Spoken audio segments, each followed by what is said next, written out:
All right. We saw, is this a prequel, a sequel, a spin-off of Toy Story, the original?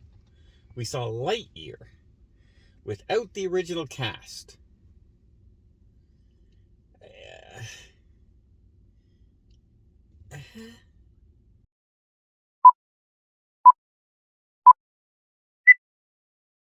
So apparently, Andy's favorite movie was about Lightyear.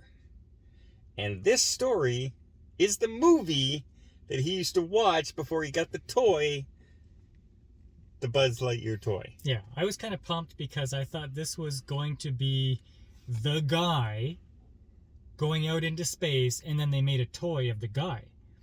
But no, it's just a movie that the kid in the movie liked. That's it. Yes. So, to me, that's not as exciting. No. This is a movie about a movie. Inside a movie. About a movie. Okay. Besides that, it stars Chris Evans instead of Tim Allen as the voice. Because they didn't want Tim Allen because he's a spooky conservative. Apparently, yes. Yeah. So they got Chris Evans, and I don't like it that it's not Tim Allen, but Chris Evans did a pretty good job. He did fine. Yeah. Like It actually at points sounded exactly like Buzz Lightyear. He's a very stoic character, right? Buzz Lightyear mission log. After a full year of being marooned on this planet,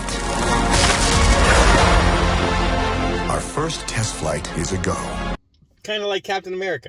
He's not a big emotional guy. Mm-hmm. So it kind of suits that role. Story is they're off. I don't know if it's a colony ship or what it is, but they're on their way back to Earth apparently. And the big ship detects life forms. They stop in. A couple rangers go out to test it. There's a bad planet. They run back to the ship and they crash land trying to take off. And now the whole plot of the story is them trying to get off the planet.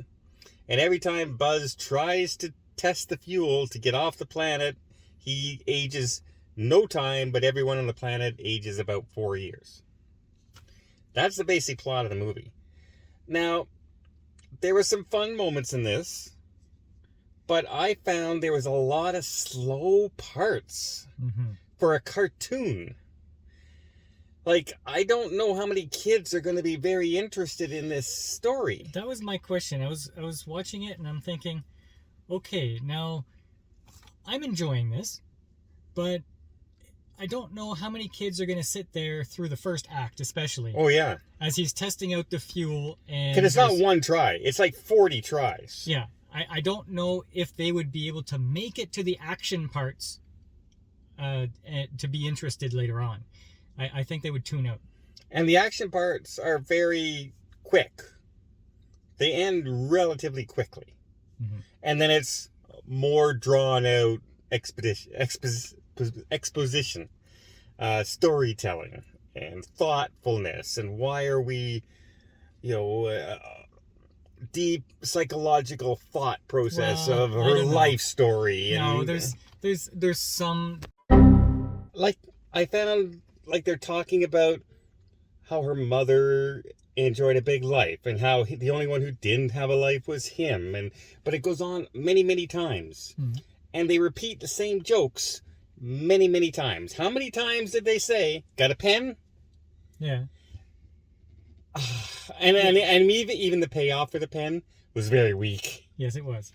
I thought, yeah, they did a lot of talky parts and that was the message of the story stuff. But I found that it was just action. Like, it's nonstop action all the time, except for the breaks where they do that. The long talky parts. Yeah, but it's just so much action. Like, nonstop, bam, bam, bam, bam, bam, bam, bam. And maybe too much? Like, I didn't find a good balance. Well, even the action, though, it seemed like it was just there for the sake of being action. Yes. Yes. It didn't really propel the plot any further. It didn't, in a lot of cases. We still... Do we spoil the ending? No. Okay, well, the ending is very unsatisfying. We still don't know what happens to the villain. I don't like who they chose as the villain. Well, the villain met his end just like Darth Vader did. You know, he was blasted. Darth Vader went woo into space, and he returns later on. I imagine that's exactly what happened here. He was blasted. We don't know what happened to him. He can return later on if they want him to.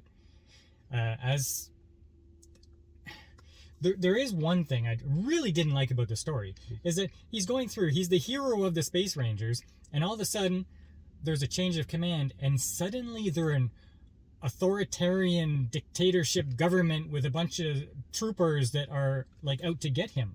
And I didn't understand that. And confiscate the robot cat that he has for some reason. Because that was important. Out of the blue. Yeah. And that one thing caused the whole rest of the movie to continue. So it was like an adversary of convenience. Like, yeah. It doesn't make sense, but we'll do it anyway because then we can go here, here, and here. Yeah. I don't know. The animation was good. Oh, animation is fine, and we didn't expect anything different from Pixar. No. Like when he's taken off and he's going through the atmosphere and everything, and you see the reflection in the window of the spaceship. It's amazing. The graphics, great.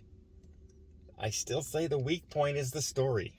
The one thing that made me feel that this wasn't Pixar's best is it didn't have that Pixar heart.